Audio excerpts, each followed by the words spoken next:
ಪೂರ್ವಜರುಂಡರು ಮನ್ನ ಸಾವವರ ಬಿಡಲಿಲ್ಲವಲ್ಲ.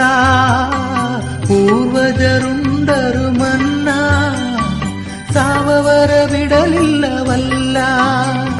ನಿನ ದೇಹ ಉಂಡವರೆಲ್ಲ ಎಂದಿಗೂ ಸಾಯುವುದಿಲ್ಲ.